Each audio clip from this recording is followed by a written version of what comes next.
मुरांबा या मालिकेच्या आजच्या भागाचे अपडेट जाणून घेऊया आपल्या आजच्या व्हिडिओमध्ये.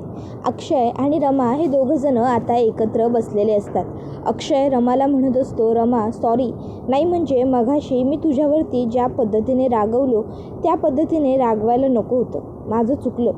आता इतक्यात त्या ठिकाणी लगेचच आनंददादा येतो. आनंददादा अक्षयला म्हणत असतो, अक्षय हे बघ ना, मी माझ्या मित्राला जो फोटो क्लिअर करायला दिला होता त्याने खूप प्रयत्न करूनही फोटो क्लिअर करून मिळालेला नाही आहे. त्याला नाही जमलं तो फोटो क्लिअर करायला रे. त्याबरोबर मग अक्षय म्हणू लागतो की दादा करूया आपण काहीतरी. त्यावर आनंद म्हणतो, ठीक आहे मी बघतो माझ्या हाती काही लागतंय का, चल, आणि तो तिकडनं निघून जातो. त्यावेळी अक्षय पुन्हा त्या फोटोकडे बघू लागतो.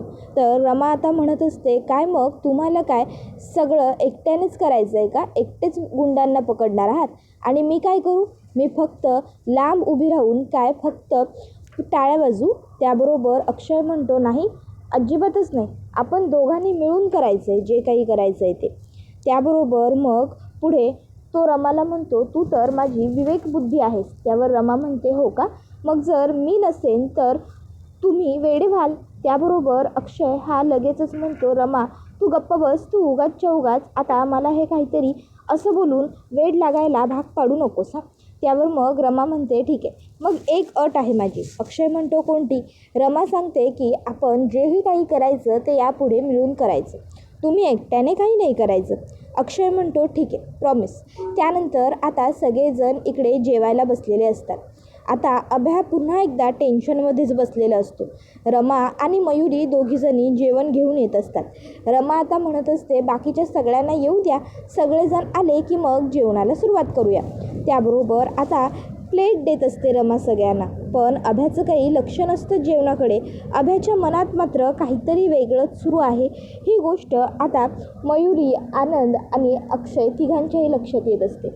मग तरीही मयुरीच अभ्याला म्हणते, अभि अरे आता तो फोन थोडा वेळ बाजूला ठेव, काय चाललं आहे तुझं. त्याबरोबर मग आनंददादासुद्धा म्हणतो, हो ना अभिषेक, अरे काय अर्थ आहे या सगळ्याला, ठेव बरं तो फोन आता बाजूला आणि जरा शांतपणे जेवून घे, काय करतोयस तू. तर मग आता रमासुद्धा म्हणते, अभिदादा अहो काही झालं आहे का, तुमचे ते कलिग्स येणार होते त्यांचं काय झालं. त्याबरोबर मग आता अभ्याचे कलिग्स म्हटल्यावर सगळेच विचारू लागतात, कोण कलिग्स येणार होते रे अभ्या, असं आता अक्षय म्हणतो. आता अभ्याकडे उत्तर तर काहीच नसतं. अभ्या डोक्याला हात लावून बसलेला असतो आणि तो म्हणत असतो की नाही कोणी येणार नाही आहे, मी त्यांना म्हटलं आहे की तुम्ही कोणी येऊ नका म्हणून, ते लोक नाही येणार आहेत. त्याबरोबर मग रमा म्हणू लागते, अहो अभिदादा पण तुम्ही असं का म्हणालात, नाही म्हणजे होती की आपल्याकडे राहण्याची व्यवस्थित सोय, राहिली असते ना तुमचे कलिग्स आपल्या घरी, का उगाचच्या उगाच तुम्ही त्यांना नका येऊ असं म्हणालात. त्याबरोबर मग अक्षयसुद्धा म्हणतो, अरे नाहीतर काय अभ्या, राहिले असते ना ते लोक इथे, का असं बोललास, आपल्याकडे होतं की गेस्ट रूम, राहिले असते तिथे. त्याबरोबर मग आता लगेचच इकडे अभ्या म्हणतो, नाही नको. त्यावर अक्षय म्हणतो, अभ्या काही झालं आहे का, तुला आम्हाला काही सांगायचं आहे का, हे बघ काही प्रॉब्लेम असेल तर सांग. अभ्या म्हणतो, नाही काही नाही आहे, नाही. आता तो मनात विचार करतो, काय करू, सांगून टाकू का अक्षय आणि रमाला सगळं. सांगून टाकतोच, नाही कारण आता मला सहन होत नाही आहे, सगळं काही सहन करण्याच्या खूप जास्त पलीकडे गेलेलं आहे. तर दुसऱ्या बाजूला रेवा ही एकटीच शांत बसलेली असते. इतक्यात त्या ठिकाणी आता तामणकर हा येत असतो. तर दुसऱ्या बाजूला रेवाला आठवत असतं की ते गुंड म्हणाले होते की त्या अभिषेक मुकादमने आमच्याकडनं पैसे घेतले होते, पैसे परत करण्याचं नाव घेत नव्हता आणि म्हणून मग आम्ही ते किडनॅपिंग वगैरे सगळं काही केलं. आता इतक्यात त्या ठिकाणी लगेचच विशू येतो आणि विशू रेवाला विचारतो, रेवा डार्लिंग काय झालं, चल आपण आत्ताच्या आत्ता अक्षय आणि रमाकडे जाऊया आणि त्यांना सांगून टाकूया सर्व काही खरं आणि तुझी या सगळ्यातनं निर्दोष सुटका करून घेऊया, चल रेवा डार्लिंग चल. त्यावर रेवा म्हणत असते की नाही विशू, मी असं काहीही करणार नाही आहे, मी तिकडे जाऊन काहीही सांगू शकत नाही. त्याबरोबर मग विश्वनाथ म्हणतो, पण का, अगं मघाशी तुला त्या गुंडांचा इतका राग आला होता ना की तू त्यांचा जीव घेतला असतास की काय असं मला वाटत होतं आणि आत्ता म्हणतेस की तू येणार नाही आहेस. त्यावर रेवा म्हणते, विशू मी अशा माणसांबरोबर राहिली आहे ना जिथे मला कळून चुकलं आहे की जर ह्या जगात सर्वाईव्ह करायचं असेल ना, तर आपल्याला समोरच्यापेक्षा क्रूर आणि समोरच्यापेक्षाही निर्दयी व्हावं लागतं. आणि त्यामुळेच मी ही अशी वागायला लागली. विशू, तुला नाही माहीत ती लोकं कशी होती काय. क्रिमिनल्सच्या बापांबरोबर सुद्धा मी तिकडे राहिलेली आहे.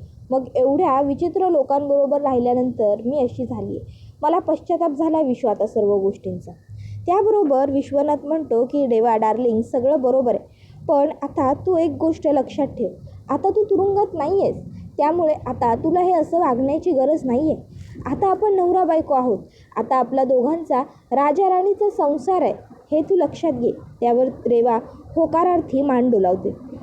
त्यावर मग लगेचच तिला तामनकर म्हणतो, बरं चल आता आपण जाऊया आणि सगळं त्यांना खरं सांगूया, म्हणजे तुमचा तुझ्यावरती विश्वास बसेल आणि जो काही त्यांचा गैरसमज आहे तो सगळा गैरसमज वगैरे सुद्धा दूर होईल आणि सगळं व्यवस्थित होईल. चल आपण जाऊन अक्षय आणि रमाच्या समोर त्या गुंडांना उभं करू, म्हणजे ते स्वतःच्या तोंडानेच सगळं काही त्या दोघांना खरं सांगून टाकतील आणि सर्व गोष्टी आपल्यासाठी सोप्या होऊन जातील. चल.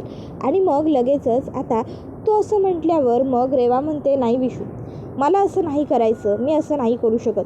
विश्वनाथ म्हणतो, अगं पण का रेवा डार्लिंग, तुला का असं करायचं नाही आहे, काय झालं आहे काय. त्यावर रेवा म्हणत असते की नाही, काही नाही, पण मी असं नाही करू शकत. तर दुसऱ्या बाजूला आता इकडे सगळेच जण अभ्याला विचारत असतात की अभ्या, अरे काय झालं आहे, हे बघ, जे काही असेल ते बोल, असा गप्प राहू नकोस. अभ्या, जे काही सांगायचं असेल ते सांग. अभ्या काहीच बोलत नसतो. अक्षय त्याला म्हणत असतो की अभ्या बोल ना, काय झालं आहे, काय सांगायचं आहे तुला. अभ्या काहीच बोलत नसतो. आता अक्षयला अभ्या म्हणतो, ठीक आहे, मी सांगतो तुम्हाला. माझा इतक्यात त्याचा फोन वाजतो आणि फोन वाजल्यावर अभ्या फोन उचलायला लगेच चाललेला असतो.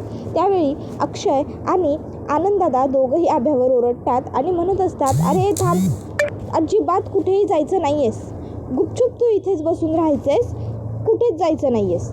त्याबरोबर मग अभ्या म्हणतो, हा फोन माझा महत्त्वाचा आहे, या क्लायंटना उत्तर देणं मला गरजेचं आहे. आणि मग तो तिकडनं जातो. त्याबरोबर मयुरी म्हणत असते की नाही, खूप काहीतरी मोठा आणि मेजर प्रॉब्लेम झाला याचा, हा असा वागतोय, ह्यामागे काहीतरी विचित्र कारण आहे. एवढं कुठलं याचं महत्त्वाचं काम आहे की हा घरच्यांबरोबर फॅमिलीबरोबर एक शब्दही बोलायला थांबत नाही आहे. इतकं काय अर्जंट असू शकतं. काहीतरी गडबड नक्की आहे, हा आपल्यापासून खूप मोठी काहीतरी गोष्ट लपवतो.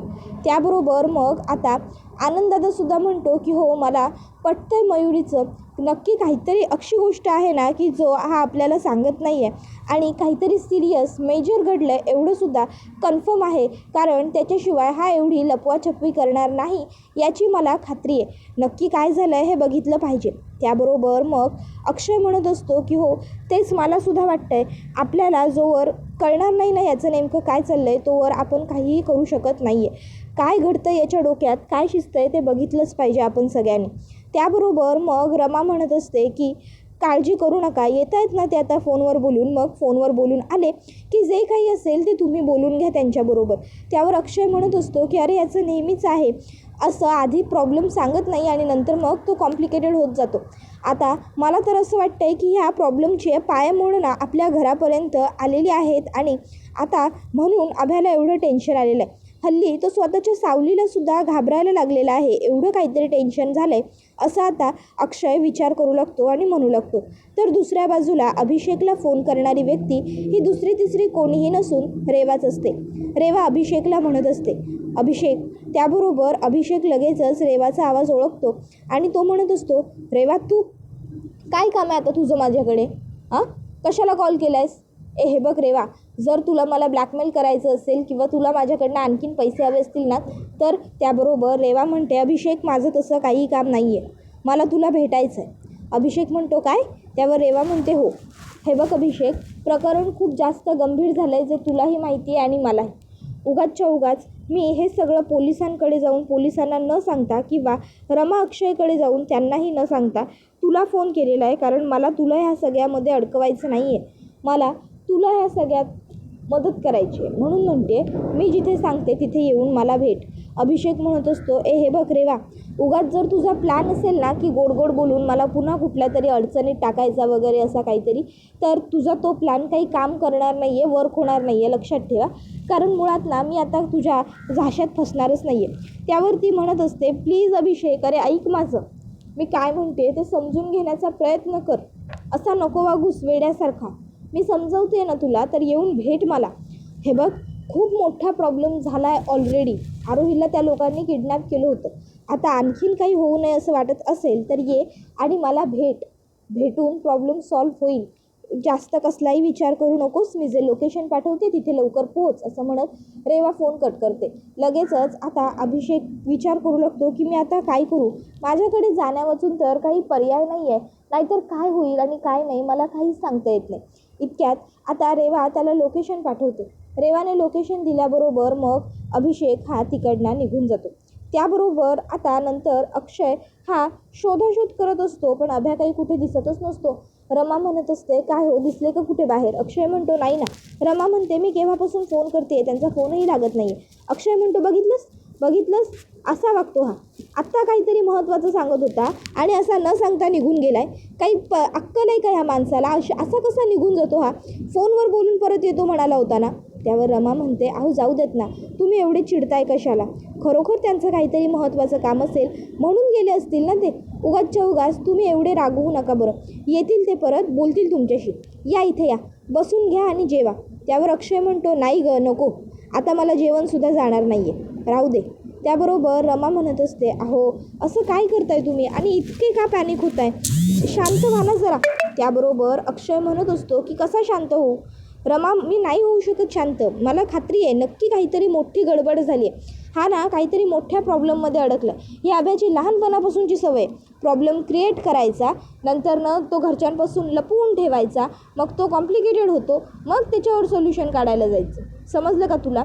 आणि नंतर मग म्हणत असतो, मला घरातले महत्त्व देत नाही, मला माझं स्थान देत नाही, माझ्याबरोबर चांगलं वागत नाही, मला हे करत नाही, मला ते करत नाही. त्याबरोबर रमा म्हणत असते, हो हो हो हो हो हो बास, काय चाललं आहे तुमचं?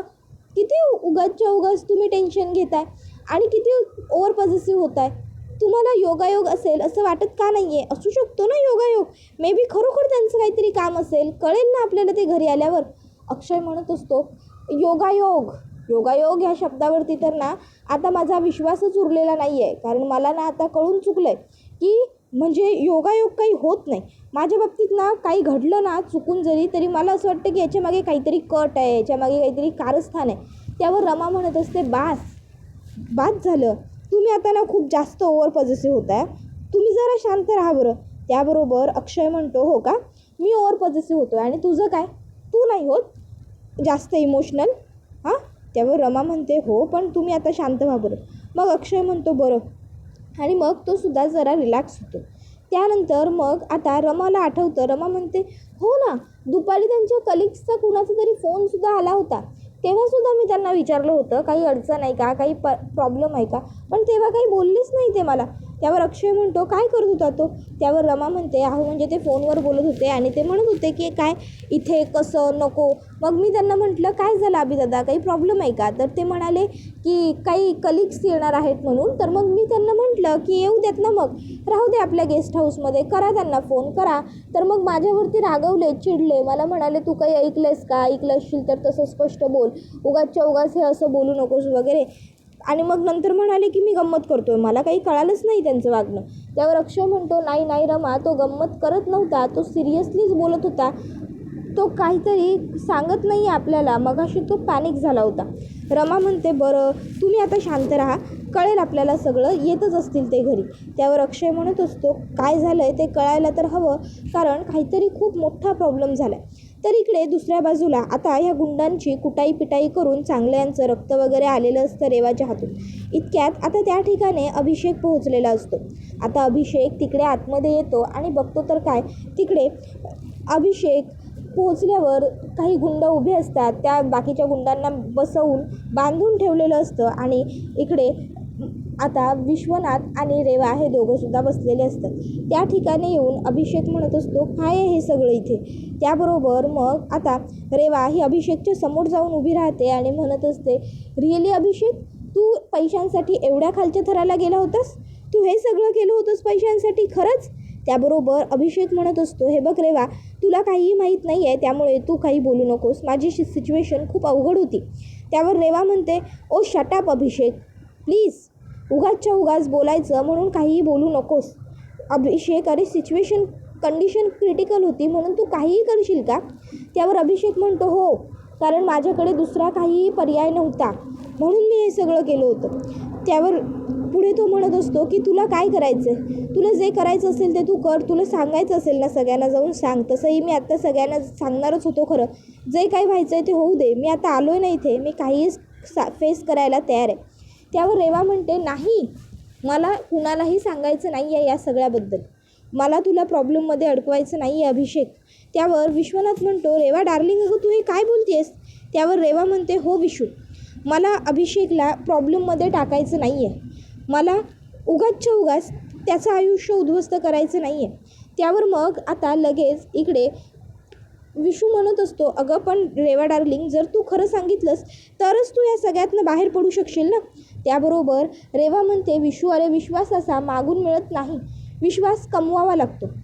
आणि आता अभिषेकच्या नजरेत जरी मला तो चान्स मिळाला आहे तरी मी तो गमावणार नाही आहे.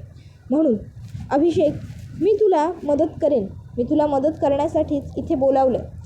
आता अभिषेक रडत असतो. अभिषेक म्हणत असतो की मी मुद्दामून असं काहीही केलेलं नाही आहे. त्याबरोबर तामणकर म्हणत असतो, रेवा डार्लिंग, अगं पण जर तू या गुंडांना अक्षय आणि रमाच्या समोर हजर केलंस ना तर अक्षय आणि रमाचा तुझ्यावरती विश्वास बसेल. तू निर्दोष आहेस ही गोष्ट त्यांना ताबडतोब समजेल. मग तुला तरीही हे सगळं का करायचं आहे? का उगाचच्या उगाच तुला ह्या अभिषेकच्या नादी लागायचं आहे? कशासाठी? काय गरज आहे? त्यावर रेवा म्हणत असते, विशू, मला अभिषेकची मदत करायची आहे, कारण उगाचच्या उगाच मला ह्या सगळ्यात अभिषेकला अडकवायचं नाही आहे. समजलं का तुला? उगाच मला ह्या सगळ्यामध्ये त्याचं नुकसान करायचं नाही आहे. जर मी आत्ता काहीही बोलले ना तर अभिषेकचं संपूर्ण लाईफ स्पॉईल होऊन जाईल आणि मला ते नको आहे. मला त्याला त्रास होईल असं नाही करायचं आहे. म्हणून मी अभिषेकची मदत करायचं ठरवलं. म्हणून मी या गुंडांना सोडून द्यायचं ठरवलं. तसंही आपल्याला खरं काय आहे हे कळालं आहे ना. मग जाऊ देत विशू. अभिषेक अडकणार असेल या सगळ्यात तर काही उपयोग नाही आहे या सगळ्याचा. त्यावर विश्वनाथ म्हणत असतो, खरंच मला तुझं काही कळत नाही आहे रेवा डार्लिंग, तू असं का वागते असते. त्याबरोबर मग रेवा म्हणते, सोडा या गुंडांना. आता छगन आणि त्याची माणसं हे विश्वनाथकडे बघत असतात. रेवा ओरडते, आय सेड सोडा त्या सगळ्यांना. त्याबरोबर मग विश्वनाथ म्हणतो, सोडा त्या सगळ्यांना, सोडा. आणि मग लगेचच रेवा ही तिकडनं निघून जाते. रेवाच्या मागोमाग विश्वनाथसुद्धा त्या ठिकाणून निघून जातो. आता इकडे ह्या गुंडांना सोडवल्याबरोबर यांनासुद्धा जरा बरं वाटतं. हे लोकसुद्धा आता रिलॅक्स होऊ लागतात. त्याबरोबर इकडे अभिषेकच्या आता कुठेतरी जाऊन जीवात जीव आलेला असतो. अभिषेकला आता रडायलाही आलेलं असतं, आनंदही झालेला असतो. सगळ्या भावना या अगदी मिश्र झालेल्या असतात. त्यानंतर मग तो घरी आलेला असतो. आता घरी आल्यावर अक्षय आणि रमा विचारू लागतात की तू कुठे होतास, काय, तू कुठल्या अडचणीत अडकलायस, तू मगाशी आम्हाला काहीतरी सांगणार होतास पण एकाएकी गप्प राहिलास. आता शशिकांत मुकादमसुद्धा तिकडे असतात आणि ते सुद्धा विचारत असतात की अभ्या काय झालं आहे, काय प्रॉब्लेम आहे. मग आता अभिषेक म्हणतो, तुम्हाला सगळ्यांना ऐकायचं ना मला मगाशी काय सांगायचं होतं. मला असं वाटतं की रेवा बदलली आहे, रेवा सुधारली आहे. आता हे ऐकून सगळ्यांनाच आश्चर्य वाटतं की अचानक अभ्याला हे काय झालं, अचानक अभ्या असं वेड्यासारखं काय बडबडतोय. त्यानंतर दुसऱ्या दिवशी विश्वनाथ आणि रेवा बसलेले असतात. विश्वनाथ रेवाला म्हणत असतो की रेवा डार्लिंग, आता त्या अभिषेकचा तर तुझ्यावरती पूर्ण विश्वास बसला असेल. तो अभिषेक आता तुझ्या उपकारांखाली पूर्णपणे दबून गेलेला आहे. आता आपलं मेन टार्गेट आहे अक्षय आणि रमा. त्यावर आता रेवा म्हणत असते की हो बरोबर आहे विशू. त्याबरोबर हा व्हिडिओ इथेच संपतो. व्हिडिओ आवडला असेल तर व्हिडिओला लाईक करा. चॅनलवर नवीन असाल तर चॅनलला सबस्क्राईब करा आणि बेल आयकॉन आठवणीने प्रेस करा. पुढचा व्हिडिओ येईपर्यंत धन्यवाद.